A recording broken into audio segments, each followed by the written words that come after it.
empowering women in Christ. Hallelujah. Shekinah ന്യൂസിൻ്റെ എല്ലാ പ്രിയ പ്രേക്ഷകർക്കും നമ്മുടെ കർത്താവായ യേശു ക്രിസ്തുവിൻ്റെ കൃപയും സമാധാനവും ആശംസിക്കുകയാണ്.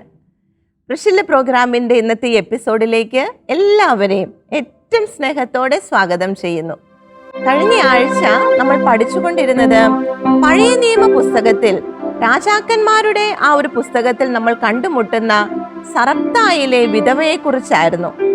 ഏലിയ പ്രവാചകന്റെ ശുശ്രൂഷയിൽ കർത്താവ് വളരെ ശക്തിയോടെ എടുത്തുപയോഗിച്ച ഒരു വ്യക്തിയായിരുന്നു സറപ്തായിലെ ആ പാവപ്പെട്ട വിധവ. അവളുടെ ജീവിതം വഴിമുട്ടി നിന്ന ഒരവസ്ഥയിലായിരുന്നു. ജീവിതത്തിന്റെ അറ്റത്തിലെത്തി ആത്മഹത്യയിലേക്ക് തയ്യാറെടുത്ത് നിൽക്കുന്ന ഒരു കുടുംബമായിരുന്നു അത്. ആ ഒരു സമയത്താണ് ഏലിയ പ്രവാചകനെ ആ ഒരു കുടുംബത്തിലേക്ക് കർത്താവ് അയക്കുന്നത്. തുടർന്ന് അവിടെ നടന്ന വലിയ അത്ഭുതങ്ങളുടെ പ്രവൃത്തികളെ നമ്മൾ കാണുകയുണ്ടായി. എന്നാൽ അവിടെ ആ വിധവ കർത്താവിന്റെ വചനത്തോട് കാണിച്ച ആ ഒരു അനുസരണം, അതിനെക്കുറിച്ചാണ് കഴിഞ്ഞ ആഴ്ച നമ്മൾ കണ്ടത്. കർത്താവിനെ വ്യക്തമായി അവൾക്ക് അറിയില്ല, ഏലിയ പ്രവാചകനെ അറിയില്ല. എന്നിട്ടും സ്വർഗത്തിലെ ദൈവത്തിന്റെ അരുളപ്പാട് കേട്ടപ്പോൾ അവൾ നല്ല വില കൊടുത്ത് തന്നെ അത് അനുസരിക്കുകയാണ്.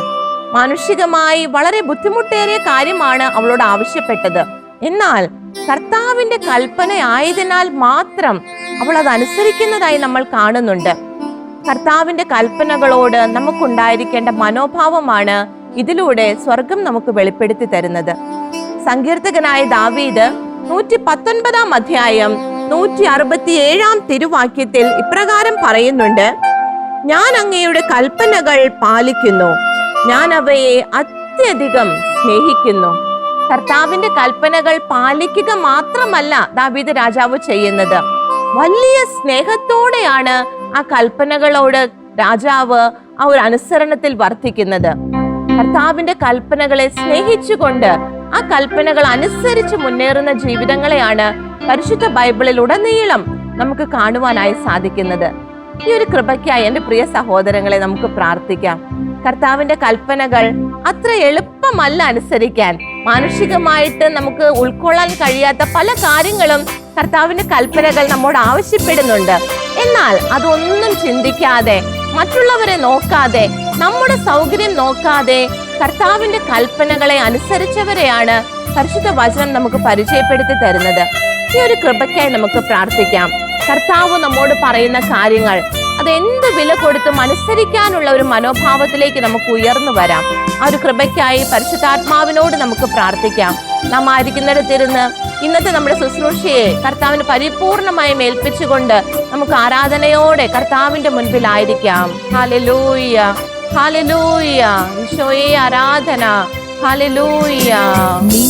വചനം ധ്യാനിക്കുമ്പോൾ എൻ ഹൃദയം ആനന്ദിക്കും.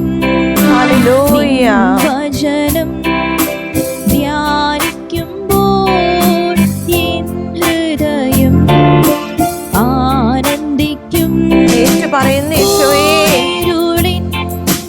താഴ്വരയിൽ ദീപമരാൻ നിൻ മൊഴികൾ. ഹല്ലേലൂയ.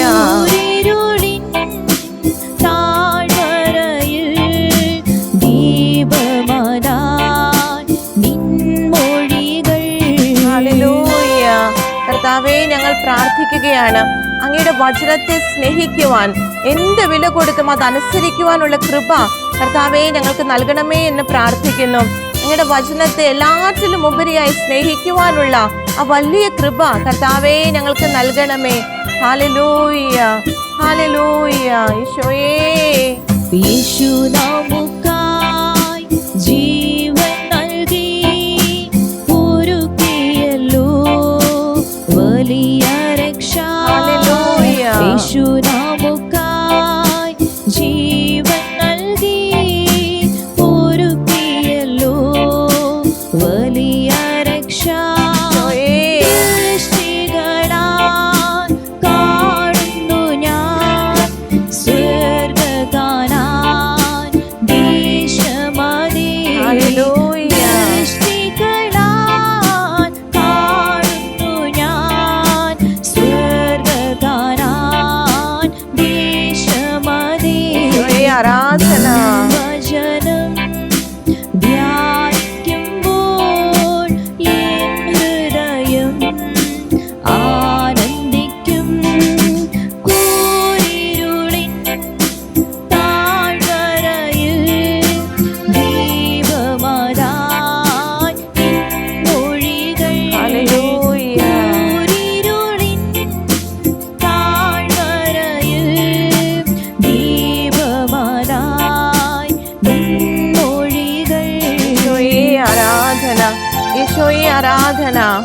Hallelujah, hallelujah.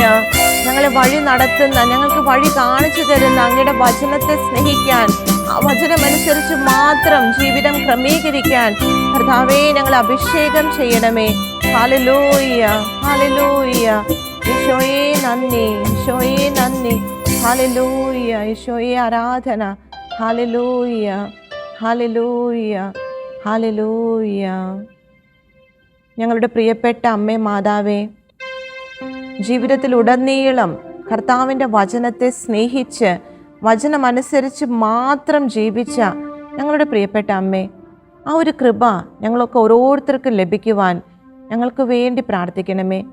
വിശുദ്ധ യോസേപ്പ് പിതാവേ, തിരുക്കുടുംബത്തിൻ്റെ പാലക, കർത്താവിൻ്റെ വചനം അനുസരിച്ച് തിരുക്കുടുംബത്തെ മുന്നോട്ട് കൊണ്ടുപോയ ഞങ്ങളുടെ പ്രിയപ്പെട്ട യോസേപ്പ് പിതാവേ, ഞങ്ങളുടെ ഓരോ കുടുംബങ്ങളും കർത്താവിൻ്റെ വചനത്തിന് വില നൽകുന്ന കുടുംബങ്ങളായി, വചനമനുസരിച്ച് മുന്നേറുന്ന കുടുംബങ്ങളായി മാറുവാൻ യോസേപ്പ് പിതാവേ പ്രാർത്ഥിക്കണമേ.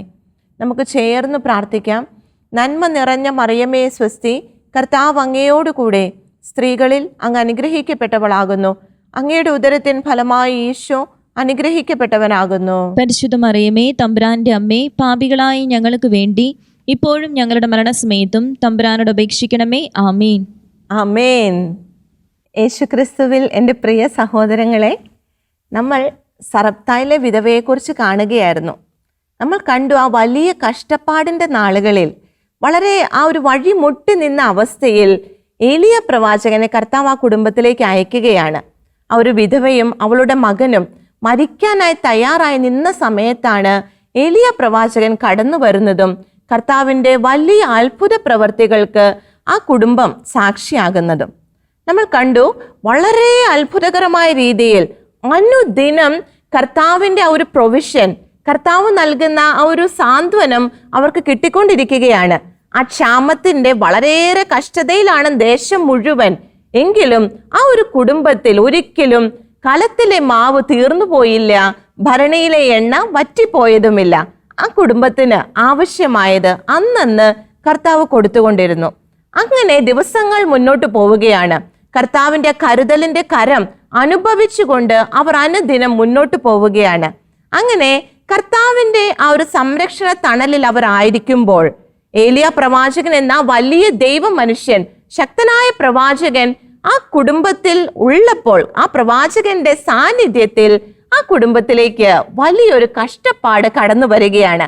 അതിനെക്കുറിച്ചാണ് രാജാക്കന്മാരുടെ 1-ാം പുസ്തകം 17-ാം അധ്യായം 17-ാം വാക്യത്തിൽ നമ്മൾ കാണുന്നത്. ആ ഗൃഹനായികയുടെ മകൻ ഒരു ദിവസം രോഗബാധിതനായി രോഗം മൂർച്ഛിച്ച് ശ്വാസം നിലച്ചു. ആ കുഞ്ഞ്, വിധവയുടെ ഏക ആശ്രയമായിരുന്ന ആ ഒരു മകൻ, അവൻ മരിക്കുകയാണ്. എന്താണ് രോഗമെന്നോ എത്ര നാളെന്നോ ഒന്നും നമുക്കറിയത്തില്ല. ഒറ്റ വാക്യത്തിൽ പരിശുദ്ധ വചനം നമുക്ക് പറഞ്ഞു തരികയാണ്, ആ വിധവയുടെ മകൻ രോഗബാധിതനായി അവൻ മരിക്കുകയാണ്.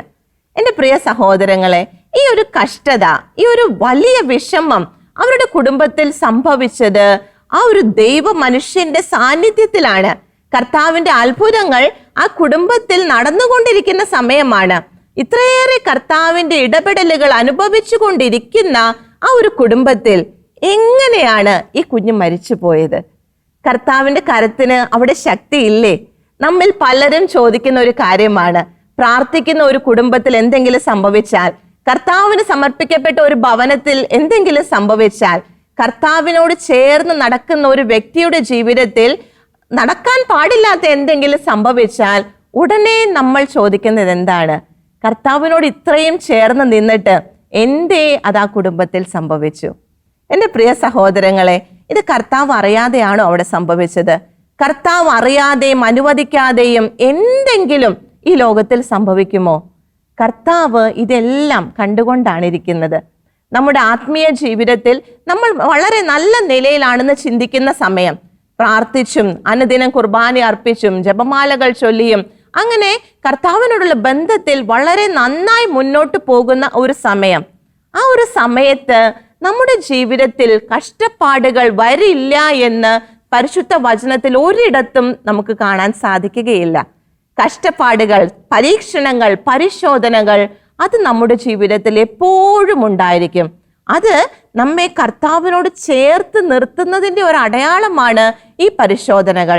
നമ്മൾ അങ്ങനെ റിലാക്സ്ഡ് ആയിട്ട് കർത്താവിൻ്റെ സാന്നിധ്യത്തിൽ, കർത്താവ് നൽകുന്ന പരിചരണത്തിൽ ഇങ്ങനെ സുഖമായി മുന്നോട്ട് പോയാൽ കർത്താവിന് നമ്മെക്കുറിച്ചുള്ള പദ്ധതി അത് പൂർത്തീകരിക്കപ്പെടുന്നതിന് വലിയ തടസ്സമായിട്ട് നമ്മുടെ ആ റിലാക്സേഷൻ മാറും. പരിശുദ്ധ വചനത്തിൽ ഉടനീളം ഇതിന് ഉദാഹരണങ്ങൾ നമുക്ക് കാണുവാനായി സാധിക്കും. കർത്താവിനോട് ചേർന്ന് നടക്കുന്നത് ഭൗതിക പ്രശ്നങ്ങൾ നമ്മുടെ ജീവിതത്തിൽ വരാതിരിക്കാനുള്ള ഒരു തടയായിട്ട് നമ്മൾ ഒരിക്കലും കാണരുത്.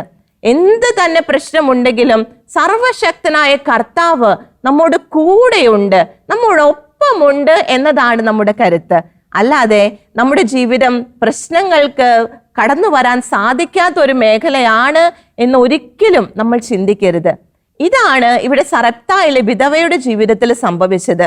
കർത്താവ് അനുനിമിഷം അവരെ പരിപാലിച്ചു കൊണ്ടിരിക്കുകയാണ്. ഏലിയ പ്രവാചകൻ അവിടെയുണ്ട്, ആ കുടുംബത്തിലാണ് ഏലിയ പ്രവാചകൻ താമസിക്കുന്നത്. എന്നിട്ടും ഈ ഒരു കഷ്ടപ്പാട്, ഈ ഒരു വലിയ വിഷമം, വലിയ ദുഃഖം അവളുടെ ജീവിതത്തിലേക്ക് കടന്നു വരികയാണ്. ഈ ഒരു അവസ്ഥയെ അവൾ എങ്ങനെയാണ് നേരിട്ടത്? അതിനെക്കുറിച്ചാണ് ഇന്ന് നമ്മൾ ചിന്തിക്കുവാനായി പോകുന്നത്. അതിലേക്ക് കടക്കുന്നതിന് മുൻപായി നമ്മുടെ ഓരോരുത്തരുടെയും ജീവിതങ്ങളിൽ കർത്താവിനുള്ള ഒരു പരമമായ ലക്ഷ്യം അതെന്താണെന്ന് റോമാക്കാർക്ക് എഴുതിയ ലേഖനത്തിൽ നമുക്ക് കാണുവാനായിട്ട് സാധിക്കും. വിശുദ്ധ പൗലോസ് ശ്ലീഹ റോമാക്കാർക്ക് എഴുതിയ ലേഖനം 8-ാം അധ്യായം അവിടെ 29-ാം വാക്യത്തിന്റെ ആദ്യ ഭാഗം നമുക്കൊന്ന് ശ്രദ്ധിക്കാം. അവിടുന്ന് മുൻകൂട്ടി അറിഞ്ഞവരെ തന്റെ പുത്രന്റെ സാദൃശ്യത്തോട് അനുരൂപരാക്കാൻ മുൻകൂട്ടി നിശ്ചയിക്കുകയും ചെയ്തു. എന്റെ പ്രിയ സഹോദരങ്ങളെ, നാം ഓരോരുത്തരെയും കുറിച്ചുള്ള പിതാവായ ദൈവത്തിന്റെ ഏറ്റവും വലിയ ആഗ്രഹം എന്താണ്? ലക്ഷ്യം എന്താണ്? തന്റെ പുത്രന്റെ സാദൃശ്യത്തോട് അനുരൂപരാക്കുക എന്നുള്ളതാണ്. നാം ഓരോരുത്തരും തന്റെ പുത്രന്റെ സാദൃശ്യത്തോട് അനുരൂപരാകണം. അതാണ് നമ്മുടെ പിതാവ് ആഗ്രഹിക്കുന്നത്. ഈ ഒരു ലക്ഷ്യത്തെ പിതാവ് നേടിയെടുക്കുക തന്നെ ചെയ്യും. സർവശക്തനായ കർത്താവാണ്. നമ്മുടെ ജീവിതത്തിലൂടെ ആ കർത്താവ് അതിനു വേണ്ടുന്നതായ എല്ലാ സാഹചര്യങ്ങളും നമുക്ക് ഒരുക്കി തരിക തന്നെ ചെയ്യും. അതിനായി കർത്താവ് ഒരുക്കിയിരിക്കുന്ന വലിയ സഹായത്തിനുള്ള ഒരു മാർഗമാണ് നമ്മുടെ ജീവിതത്തിൽ ഉണ്ടാവുന്ന പരിശോധനകൾ, പരീക്ഷണങ്ങൾ. നമ്മുടെ ജീവിതത്തിൽ ഈ പരീക്ഷണങ്ങളും പരിശോധനകളും എല്ലാ കാലത്തും ഉണ്ടാകും. നാം മരിക്കുന്നത് വരെയും ഉണ്ടാകും. ആ പരിശോധനകളോട് നാം എങ്ങനെയാണ് പ്രതികരിക്കേണ്ടതെന്ന് പരിശുദ്ധ വചനം കൃത്യമായി നമ്മെ പഠിപ്പിക്കുന്നുണ്ട്. യാക്കോബ് ശ്ലീഹായുടെ ലേഖനത്തിലേക്ക് നമുക്കൊന്ന് കടന്നു വരാം. യാക്കോബ് ശ്ലീഹായുടെ ലേഖനം 1-ാം അധ്യായം 2, 3, 4 തിരുവാക്യങ്ങൾ നമുക്കൊന്ന് ശ്രദ്ധിക്കാം. എന്റെ സഹോദരരെ, വിവിധ പരീക്ഷകളിൽ അകപ്പെടുമ്പോൾ നിങ്ങൾ സന്തോഷിക്കുവിൻ. വിവിധ പരീക്ഷകളിൽ അകപ്പെടുമ്പോൾ, ഇവിടെ യാക്കോബ് ശ്ലീഹ കൃത്യമായിട്ട് എന്താ പറഞ്ഞു തരുന്നത്? വിവിധ പരീക്ഷകളിൽ അകപ്പെടുമ്പോൾ ഉറപ്പായിട്ടും നമ്മുടെ ജീവിതത്തിൽ പരീക്ഷകൾ, പരിശോധനകൾ ഉണ്ടാവുക തന്നെ ചെയ്യും. എപ്പോഴും ഒരു ഈസി ഗോയിങ് ആയിട്ട് നമ്മുടെ ജീവിതം മുന്നോട്ട് പോകുമെന്ന് നമ്മൾ കരുതരുത്. പരീക്ഷകളിൽ അകപ്പെടുമ്പോൾ ഉറപ്പായിട്ടും നിങ്ങൾ അകപ്പെടും. അങ്ങനെ അകപ്പെടുമ്പോൾ നിങ്ങൾ സന്തോഷിക്കുവിൻ. കാരണം എന്താ? തുടർന്നുള്ള വാക്യത്തിൽ യാക്കോബ് ശ്ലീഹ പറയുകയാണ്, എന്തെന്നാൽ വിശ്വാസം പരീക്ഷിക്കപ്പെടുമ്പോൾ നിങ്ങൾക്ക് അതിൽ സ്ഥിരത ലഭിക്കുമെന്ന് അറിയാമല്ലോ. നമ്മുടെ വിശ്വാസത്തെ പരിശോധിക്കുന്ന പരീക്ഷണങ്ങൾ വരുമ്പോൾ നമുക്ക് എന്താ ഉണ്ടാകുന്നത്? അതിനെ നേരിടുമ്പോൾ, അതിൽ നമ്മൾ വിജയികളാകുമ്പോൾ വിശ്വാസത്തിൽ നമ്മൾ കൂടുതൽ സ്ഥിരത പ്രാപിക്കുകയാണ്.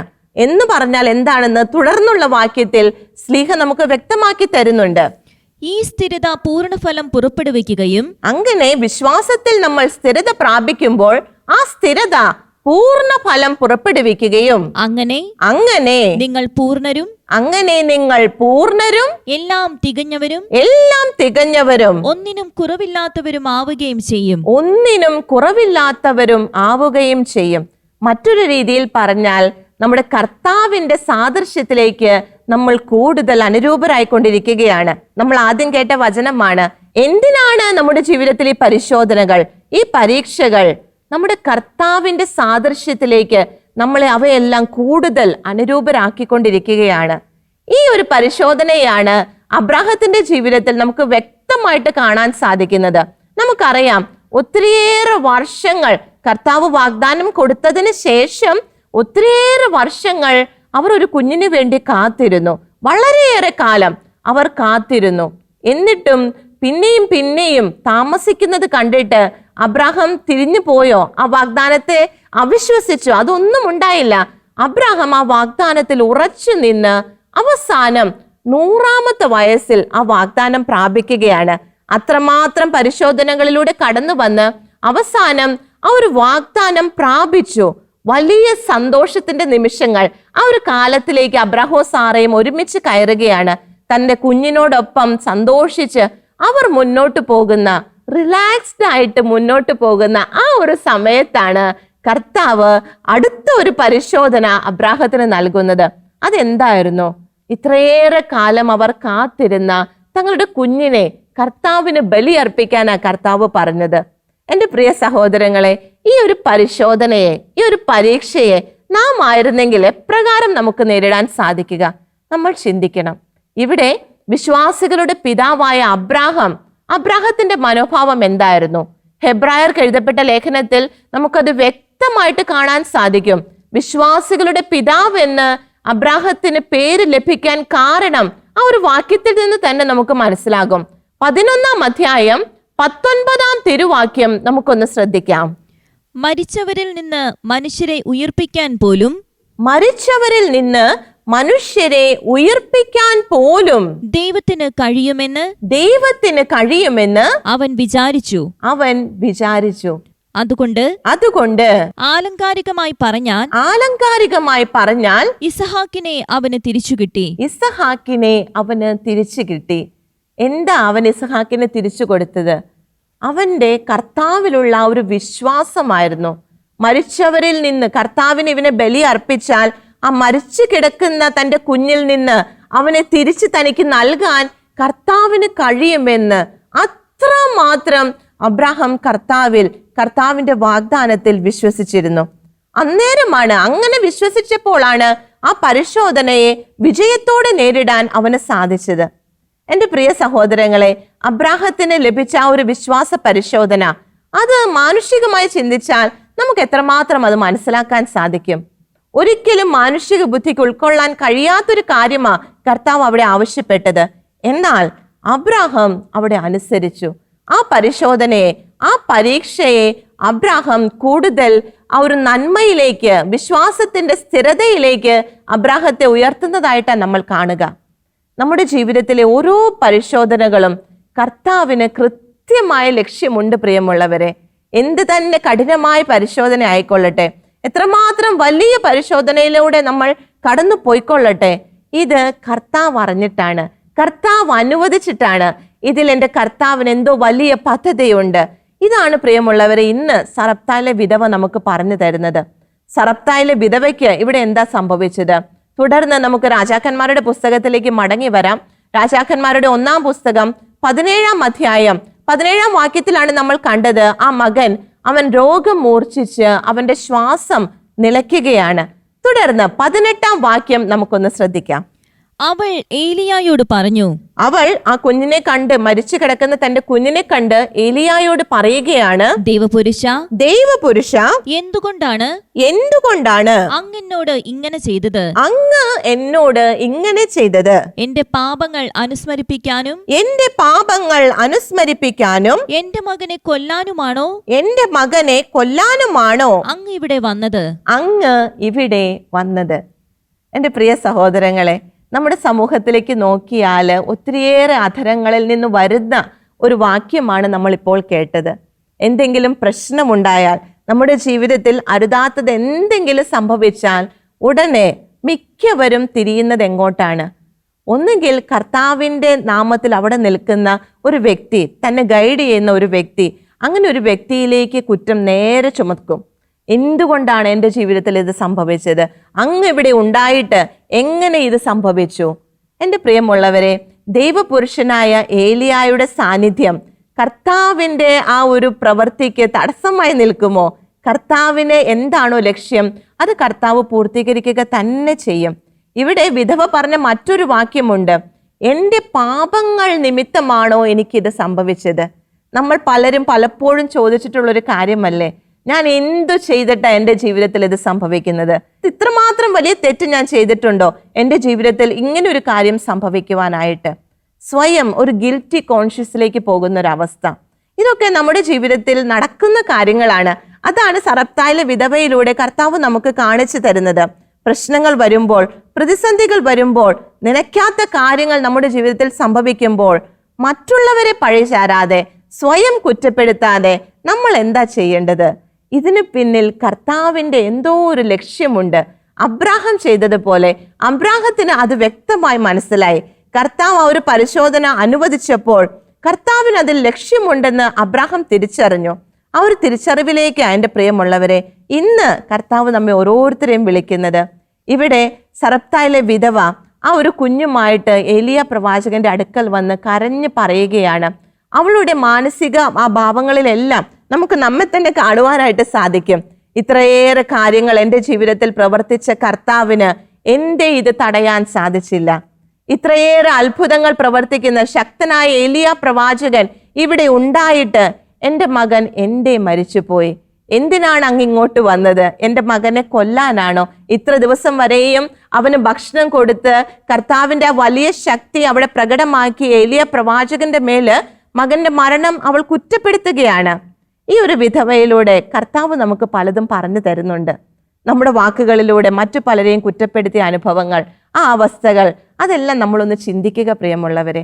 ഇവിടെ സറപ്തായിലെ വിധവയിലൂടെ കർത്താവ് എന്നോട് പറയുന്നത് എന്താണെന്ന് നമ്മൾ തിരിച്ചറിയുക. അങ്ങനെ അവിടെ വീണ്ടും കർത്താവിന്റെ വലിയ അത്ഭുതം സംഭവിക്കുകയാണ്. ഏലിയ പ്രവാചകനിലൂടെ ആ മരിച്ചു കിടന്ന കുഞ്ഞിന് ജീവൻ തിരിച്ചു കിട്ടുകയാണ്. ഏറ്റവും ഒടുവിൽ ആ ഒരു സംഭവങ്ങൾക്കെല്ലാം ശേഷം ആ ഒരു അധ്യായത്തിന്റെ അവസാനം 24-ാം തിരുവാക്യത്തിലേക്ക് നമുക്കൊന്ന് കടന്നു വരാം. അവൾ ഏലിയായോട് പറഞ്ഞു, അങ്ങ് ദൈവപുരുഷനാണെന്നും അങ്ങയുടെ വാക്ക് സത്യമായും കർത്താവിന്റെ വചനമാണെന്നും ഇപ്പോൾ എനിക്ക് ഉറപ്പായി. ഇതിനു മുൻപ് ഇത്ര കണ്ട കാലം കർത്താവിന്റെ കരുതൽ അനുഭവിച്ചിട്ട്, കർത്താവിന്റെ അത്ഭുത പ്രവർത്തികൾ മനസ്സിലാക്കിയിട്ട് ഈ സറപ്തായിലെ വിധവ അതൊന്നും തിരിച്ചറിഞ്ഞിരുന്നില്ല. ഒടുവിൽ അവളുടെ മകനെ തിരിച്ച് ജീവനോടെ ഏലിയ പ്രവാചകനിലൂടെ കർത്താവ് അവൾക്ക് നൽകുകയാണ്. അപ്പോൾ ആ വിധവ ഏറ്റു പറയുകയാണ്, അങ്ങ് ദൈവപുരുഷനാണെന്ന്, അങ്ങയുടെ ദൈവം സത്യമായ ദൈവമാണെന്ന് ഇപ്പോൾ ഞാൻ മനസ്സിലാക്കുന്നു, ഞാൻ വിശ്വസിക്കുന്നുവെന്ന്. എൻ്റെ പ്രിയ സഹോദരങ്ങളെ, ആ ഒരു വിശ്വാസത്തിന്റെ തലത്തിലേക്ക് അവളെ ഉയർത്താൻ കർത്താവിന് ഈ ഒരു അവസ്ഥയിലൂടെ അവളെ കടത്തിവിടേണ്ടതായി വരികയാണ്. ആ ഒരു അവസ്ഥയിലൂടെ കടന്നു പോയപ്പോഴാണ് അവളുടെ വിശ്വാസത്തിന് സ്ഥിരത ലഭിച്ചത്. യാക്കോബ് ശ്ലീഹയുടെ ലേഖനത്തിൽ നമ്മൾ ആദ്യം കണ്ടു, പരീക്ഷകളിൽ അകപ്പെടുമ്പോൾ നിങ്ങൾ വിശ്വാസത്തിൽ സ്ഥിരത പ്രാപിക്കുമെന്ന്. എൻ്റെ പ്രിയ സഹോദരങ്ങളെ, നമ്മുടെ ജീവിതത്തിൽ ഉണ്ടാകുന്ന പരിശോധനകളെ, പരീക്ഷകളെ നമ്മൾ എത്രമാത്രം പ്രാർത്ഥിക്കുന്നവരാണെങ്കിലും, കർത്താവുമായിട്ട് എത്രമാത്രം നമ്മൾ അടുപ്പമുള്ളവരാണെങ്കിലും നമ്മുടെ ജീവിതത്തിൽ പരിശോധനകൾ ഉണ്ടാവുക തന്നെ ചെയ്യും.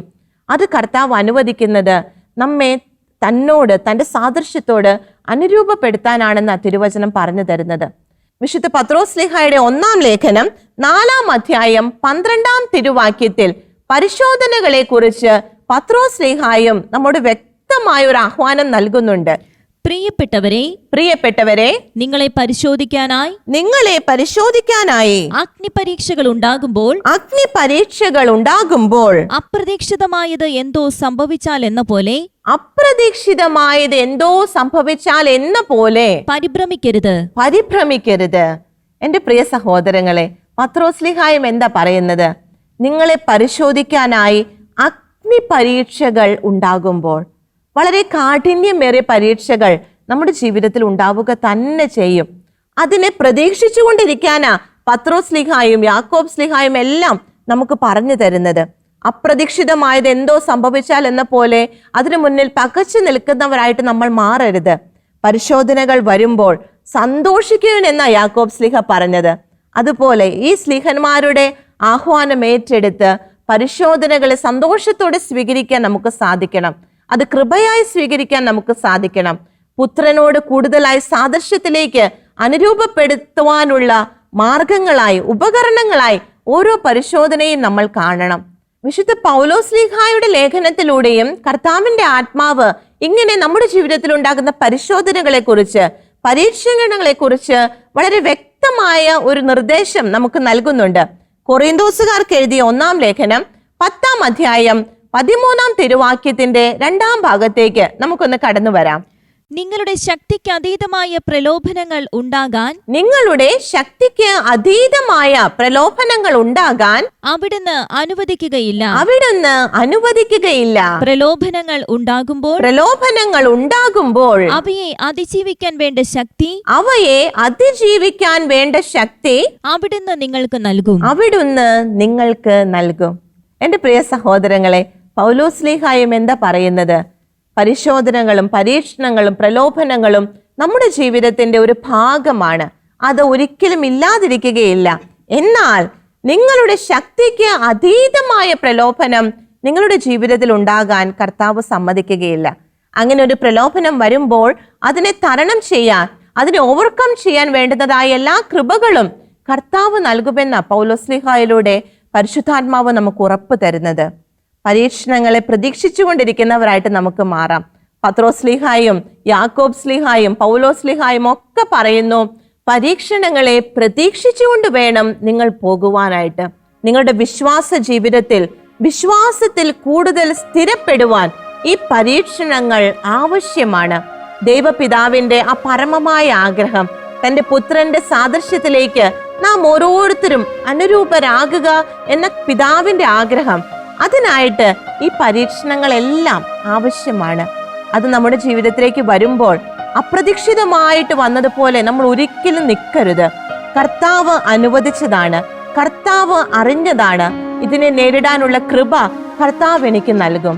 ആ രീതിയിൽ നമ്മുടെ ജീവിതത്തിലെ പ്രലോഭനങ്ങളെ, പരീക്ഷണങ്ങളെ നമുക്ക് കാണാം. പരിശോധനകളെ കർത്താവ് ആഗ്രഹിക്കുന്നത് പോലെ നേരിടുവാൻ, അതിൽ വിജയിക്കുന്നവരായി മാറുവാൻ ആ ഒരു കൃപയ്ക്കായിട്ട് നമ്മൾ അരിക്കുന്നിടത്തിരുന്ന് നമുക്ക് പ്രാർത്ഥിക്കാം.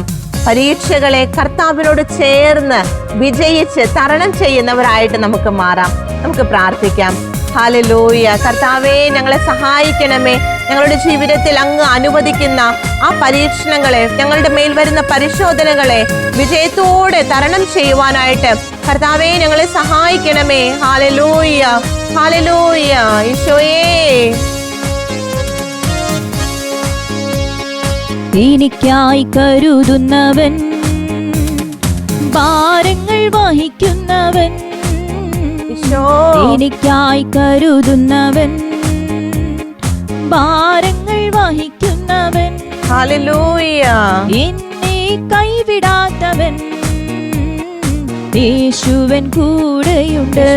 കർത്താവേ, എന്നെ കൈവിടാത്തവൻ, യേശുവൻ കൂടെയുണ്ട്. ഹല്ലേലൂയ.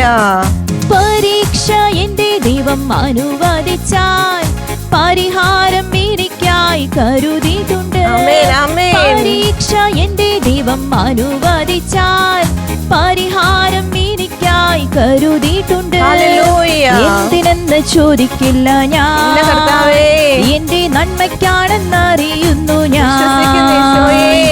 എന്തിനെന്ന് ചോദിക്കില്ല ഞാൻ, എന്റെ നന്മയ്ക്കാണെന്നറിയുന്നു ഞാൻ. Hallelujah, hallelujah. കർത്താവേ, ആ ഒരു വലിയ തിരിച്ചറിവിലേക്ക് എന്നെ ഉയർത്തണമേ.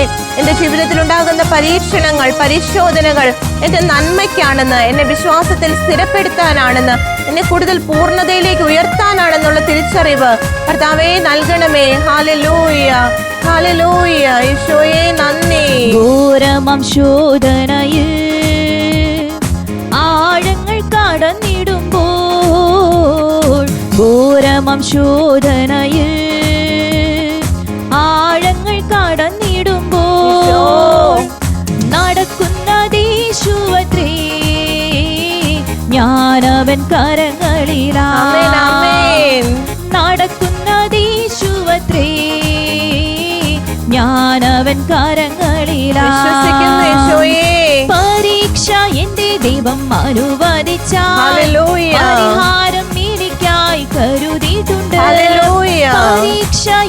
ദൈവം അനുവദിച്ചാൽ പരിഹാരം എനിക്കായി കരുതിയിട്ടുണ്ട്.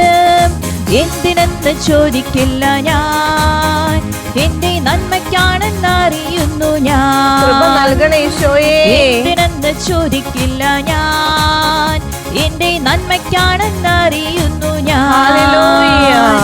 എന്തിനെന്ന് ചോദിക്കില്ല ഞാൻ, എന്റെ നന്മയ്ക്കാണെന്നറിയുന്നു നന്ദി ഈശോയേ, ഞാൻ. നന്ദി ഈശോയേ. നന്മയ്ക്കാണെന്നറിയുന്നു ഞാൻ. ഹല്ലേലൂയ. എന്റെ നന്മയ്ക്കാണെന്നറിയുന്നു ഹല്ലേലൂയ, ഞാൻ. Hallelujah, hallelujah. ഈശോയേ നന്ദി, ഈശോയേ നന്ദി. Hallelujah, hallelujah. നന്ദി ഈശോയേ, നന്ദി ഈശോയേ. Hallelujah, hallelujah. ഈശോയേ നന്ദി. ഹല്ലേലൂയ. ആമേൻ. എൻ്റെ പ്രിയ സഹോദരങ്ങളെ, ഇന്ന് കർത്താവിൻ്റെ വചനത്തിൽ നിന്ന് നമുക്ക് ലഭിച്ച ആ ഒരു ബോധ്യം, പരീക്ഷകൾ എപ്പോഴും എൻ്റെ നന്മയ്ക്കാണ്. ആ പരീക്ഷകളെ പ്രതീക്ഷിച്ചുകൊണ്ടിരിക്കുന്നവനാകണം ഞാൻ. ഈ ഒരു ബോധ്യത്തിൽ നമുക്ക് കൂടുതലായിട്ട് ആഴപ്പെടാം. നമ്മുടെ ജീവിതത്തിൽ കർത്താവ് അനുവദിക്കുന്ന പരീക്ഷകൾ, പരിശോധനകൾ വളരെ ധൈര്യത്തോടെ വിജയപ്രദമായിട്ട് നമുക്ക് മുന്നേറി അതിൽ കടന്നു വരുന്നവരായി, അതിൽ പാസ്സായി വരുന്നവരായിട്ട് നമുക്ക് ഓരോരുത്തർക്ക് മാറാം. അതിനായിട്ട് കർത്താവ് ഓരോരുത്തരെയും ബലപ്പെടുത്തട്ടെ. കർത്താവ് എല്ലാവരെയും അനുഗ്രഹിക്കുകയും പരിപാലിക്കുകയും ചെയ്യട്ടെ.